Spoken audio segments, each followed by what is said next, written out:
CBSE board class 10th में पढ़ने वाले सभी स्टूडेंट्स, आप सभी का स्वागत है हमारे YouTube channel pal my knowledge to you में। अगर आपने चैनल को अभी तक सब्सक्राइब नहीं किया तो जरूर करें। साथ ही नए वीडियोस की नोटिफिकेशन सबसे पहले पाने के लिए क्लिक द बेल आइकन। सो इस वीडियो में आप देख रहे हैं एनुअल एग्जाम 2019 साइंस का क्वेश्चन पेपर। सो set 2 code number 31/1/2, series number है JMS/C। रोल नंबर लिखना है यहाँ पर। परीक्षार्थी कोड को उत्तर पुस्तिका के मुख्य पृष्ठ पर अवश्य लिखें। तो ये कोड है, इस कोड को आप अपने उत्तर पुस्तिका तथा आंसर शीट पर जरूर लिखें। देखते हैं कुछ नोट्स इसमें हैं, आप इनसे जरूर पढ़ें।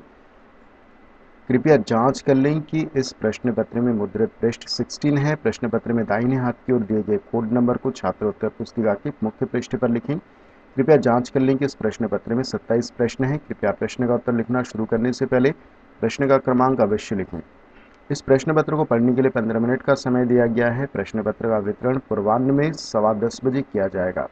10:15 बजे से लेकर 10:30 बजे तक छात्र केवल प्रश्न पत्र को पढ़ेंगे और इस अवधि के दौरान वे उत्तर पुस्तिका पर कोई उत्तर नहीं लिखेंगे। And same instructions in English.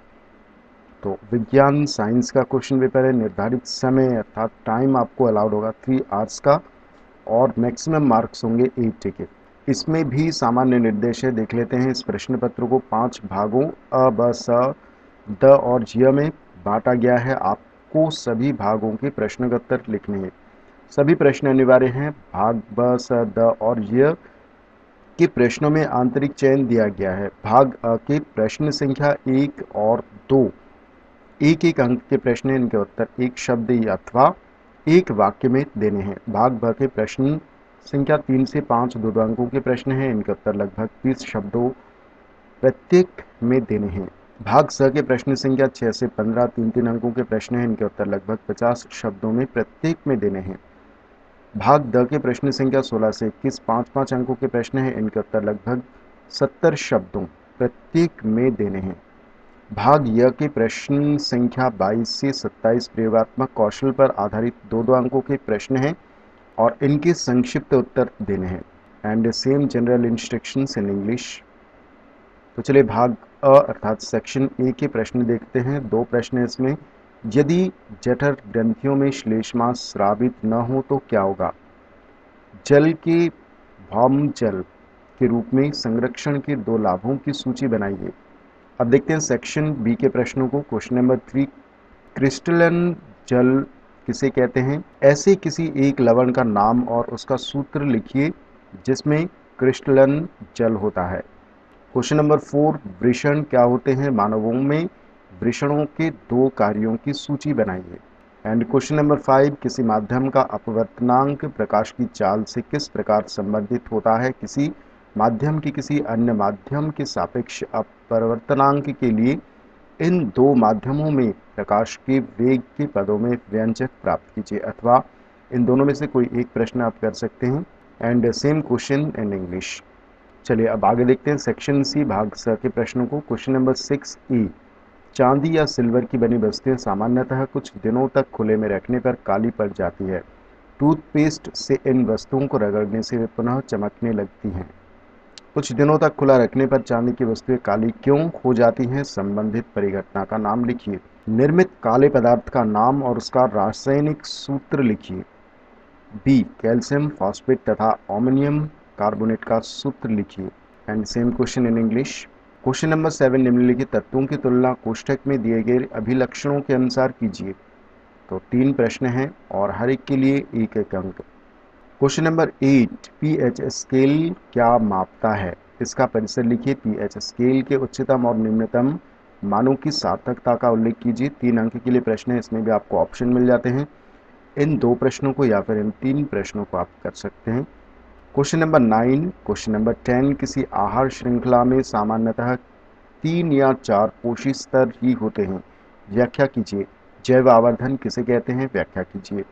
Question number 11, neuron का आलेख आरेख खींचिए तथा आरेख में उन भागों के नाम अंकित कीजिए जहां सूचना उपार्जित की जाती है या से होकर सूचना विद्युत आवेग के रूप में गमन करती है तथा विद्युत आवेग आगे प्रेषण के लिए रासायनिक सिग्नल में परिवर्तित होने चाहिए।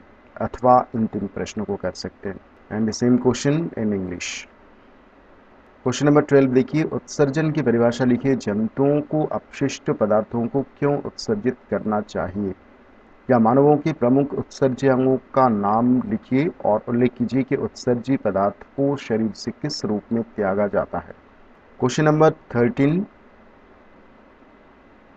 क्वेश्चन नंबर 14 दिए गए परिपथ में ज्ञात कीजिए प्रतिरोधकों के नेटवर्क का कुल प्रतिरोध। एमीटर ए से प्रवाहित विद्युत धारा 3 ओम और 4 ओम के प्रतिरोधकों के सिरों पर विभवांतर। And same question in English. In the given circuit, find total resistance of the network of resistors and current through ammeter A. Potential difference across 3 ohm and 4 ohm resistors. Question number 15 नीचे दिए गए कथनों की पुष्टि कीजिए। 3 अंक के लिए प्रश्न है। चलिए अब देखते हैं सेक्शन डी भाग द के प्रश्नों को। क्वेश्चन नंबर 16, हमारे नेत्र में उपस्थित पक्षमाभी पेशियों की भूमिका का उल्लेख कीजिए। और इसमें आपको ऑप्शन मिल जाता है, या तो आप इन ए बी को करें या फिर इन ए बी को। And same question in English. State the role of ciliary muscles present in eye. Question number 17। Question number 18, methane अणु की इलेक्ट्रॉन बिंदु संरचना खींचिए। क्वेश्चन नंबर सी, और इसमें भी आपको ऑप्शन मिल जाता है, या तो आप इन तीनों को करें या फिर इन दोनों को। And same question in English. Question number 19, उन दो धातुओं के नाम लिखिए जो अपने अयस्कों से केवल गर्म करने पर ही प्राप्त हो जाती है। जिंक के अयस्कों का उदाहरण लेकर निस्तापन और भज्जन के बीच विभेदन कीजिए। थर्मिट अभिक्रिया क्या होती है, इसका महत्व लिखिए। क्वेश्चन नंबर 20, यद्यपि अमीबा और लेशमानिया जनन की समान विधा दर्शाते हैं, परंतु जनन की प्रक्रिया के ढंग इन दोनों में भिन्न भिन्न है। इन दोनों स्पीशीज में जनन की विधा पहचानिए और इनमें होने वाली प्रक्रियाओं का उल्लेख कीजिए। अथवा इन 3 प्रश्नों को कर सकते हैं। और same question in English, A B C और A B C. Question number 21, Mendel द्वारा अपने प्रयोगों के लिए मटर के पौधों का चयन करने के पक्ष में 2 कारणों की सूची बनाइए।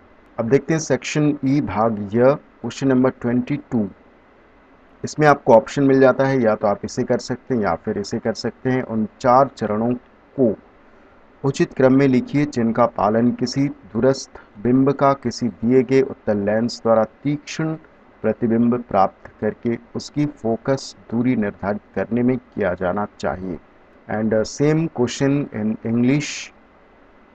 क्वेश्चन नंबर 23, किसी छात्र ने ओम के नियम को सत्यापित करने के प्रयोग में यह पाया कि दिए गए एमीटर में एमीटर की सुई 12वें अंश को इंगित कर रही है।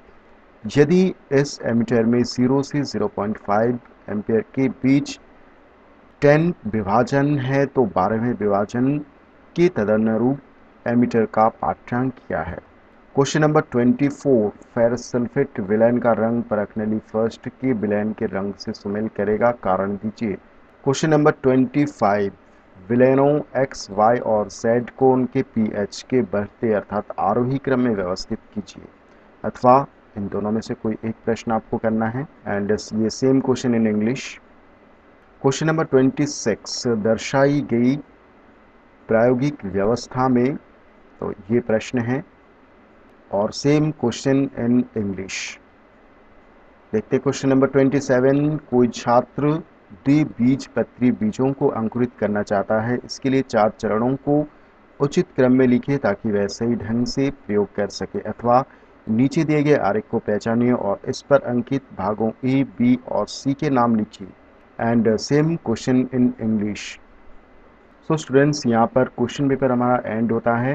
ये क्वेश्चन सिर्फ आपके प्रैक्टिस के लिए मैंने अपलोड किया है। अगर आपको ये क्वेश्चन पेपर पसंद आया हो तो वीडियो को लाइक, कमेंट एंड शेयर करें। सो मिलते हैं नेक्स्ट वीडियो में। Thank you.